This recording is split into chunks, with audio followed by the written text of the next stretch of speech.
I want to share one story with you, which is the story of my Thanksgiving trip. This Thanksgiving, I drove my entire family to Memphis. My in-laws live in Memphis, and so with 3 kids, it's a little expensive to fly these days, so we took the drive. And for those of you who've done it, you basically get on I-70 and drive for a day and a half and then take a right at Kansas City, and you get to Memphis. And it was that Tuesday night before Thanksgiving, and there's another route. When you get to Salina, you could hook a right at 135 and go down through Tulsa and up through Little Rock and into Memphis. And so we were driving through Kansas on that Tuesday night trying to figure out which route to take. My wife sitting in the passenger seat, reading her book, my 3 kids in the background, and as the sun starts to set on the now windmills that cover most of Kansas, we tried to decide which road to take. And we looked at the clock. It's about 5 o'clock. And in 2 hours, if we kept going straight, we'd end up in Kansas City, probably spend the night there.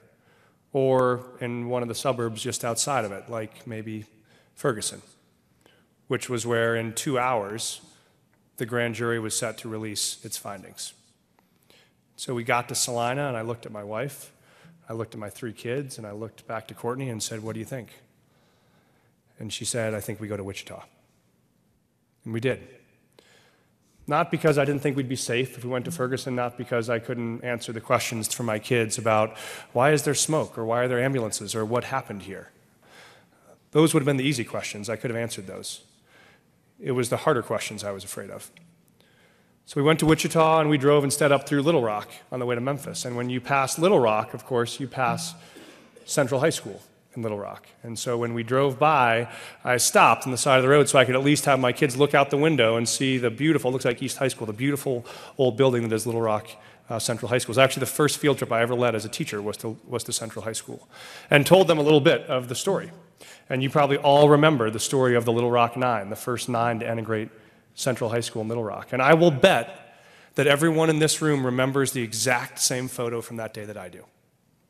I would bet what you don't remember is a photo of Orville Faubus, who was the governor of Arkansas, who was literally blocking the door to the 9 kids getting in. You might remember the 101st Airborne that had to be deployed to get them in the door, but I bet the image you remember is the one that I remember, which is an image of Elizabeth Eckford, one of the Little Rock 9, walking in with her books, 101st Airborne on either side.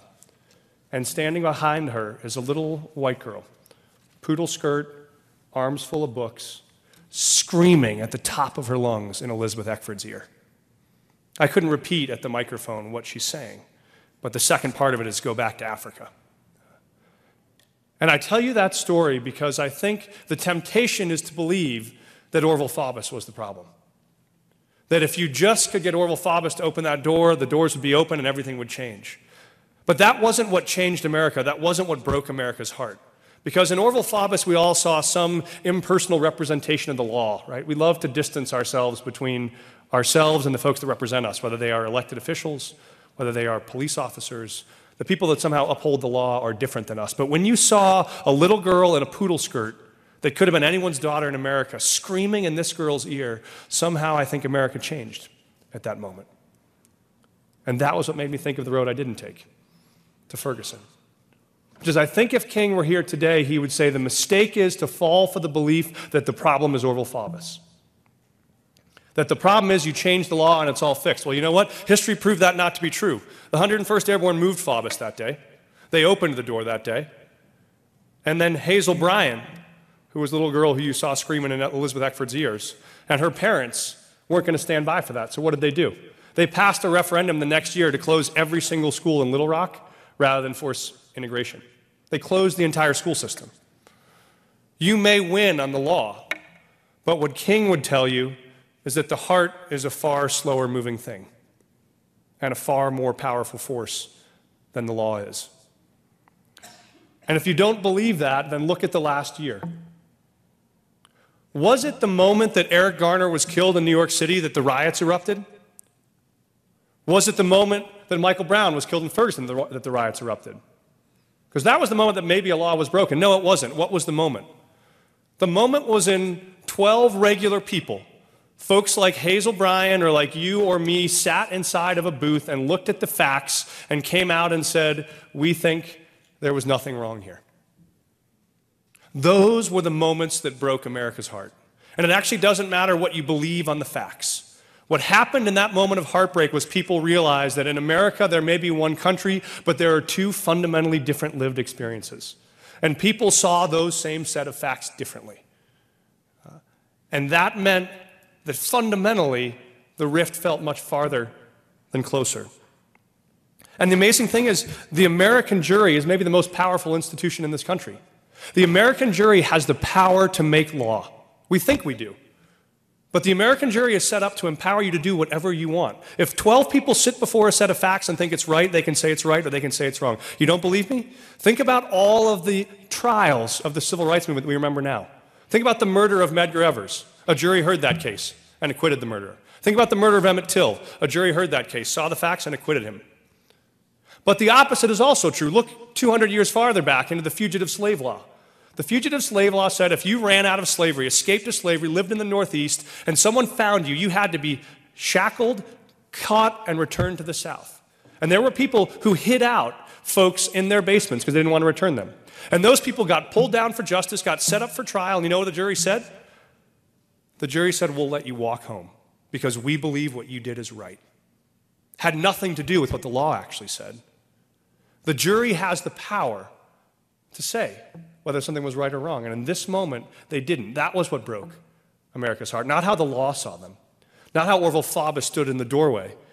But what Hazel Bryan, what the regular one of us at any moment would do. This is why I think King's dream is so alive today, because he was much smarter than that. He didn't say, I have a dream that one day all kids will be viewed as equal in the eyes of the law. He didn't say that. He said, I have a dream that one day little black boys and little black girls will hold hands with little white girls and little white boys in the state of Alabama like brothers and sisters. Like brothers and sisters. Not equal in the eyes of the law. Why like brothers and sisters? Because as a brother, here's how I would see it. Go back tonight, if you haven't, and watch the video of little 12-year-old Tamir Rice in Cleveland. And let me tell you what I saw. Watch the whole 10 minutes before he gets shot, because what I saw was my brother. I saw when I was 12, what did I do every afternoon when I was 12? I took my pellet gun and my BB gun out in my backyard and I shot stuff. I shot cans, I shot G.I. Joe guys. My brother and I pretended to be Johnston & Johnson or Miami Vice. We'd have holsters. Yeah, you take off any orange safety devices because the gun doesn't look cool enough if you have it still on there. That's what I did when I was 12. And when the cops came to my house, and yes, they came a couple times, I shot my cousin a couple times, at least one time was an accident. When they came to my house, I didn't have only 2 seconds before they shot me. Because when they came to my house, maybe it was because the cop was my hockey coach. So I had a lot more sprints to do the next week. But there was a moment when they stopped and got out and had a conversation. Think about how many ranches in the state of Colorado had 12-year-old boys this weekend shooting a pellet gun. How many of them? How many of our small towns had that happen over the last 3 days? And how many of them had an officer pull up on site and within 2 seconds get out of the car and shoot that 12-year-old dead? If that happened in my hometown, on the western slope, the eastern plains, people would be up in arms. And the answer may just be, well, if you're born in a small town in Colorado in 2015, it's different than if you're born in Cleveland. If that's the answer we're going to cop to, then that means we're actually going to give up on the promise that we hold these truths to be self-evident, that all are created equal. So for me, the challenge of being brothers and sisters is much bigger of the challenge of being equal before the law. And so I'll just close by saying this. There is hope in that promise to hold hands like brothers and sisters. And there is history in that also. 40 years after that photo was taken of Elizabeth Eckford and Hazel Bryan, they came back to Central High School, Little Rock, the two of them.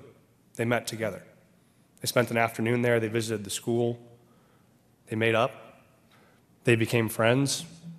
They actually wrote a book together.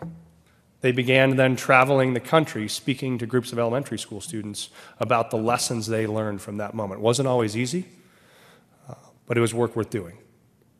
I think the biggest mistake we can make on King's Holiday this year is to see this holiday like the 4th of July. To see it as some day in which we congratulate ourselves on old victories that have been won, as opposed to a day of action where we recommit ourselves to the work that is ahead. I think right now, as with 60 years ago, there is real and powerful trauma close behind us. But there is also hard work just ahead of us. And while the trauma has shaped us, it is the hard work ahead of us that will define us. So this year, I think of all years, we ought to commit to this not being a holiday, but a work day.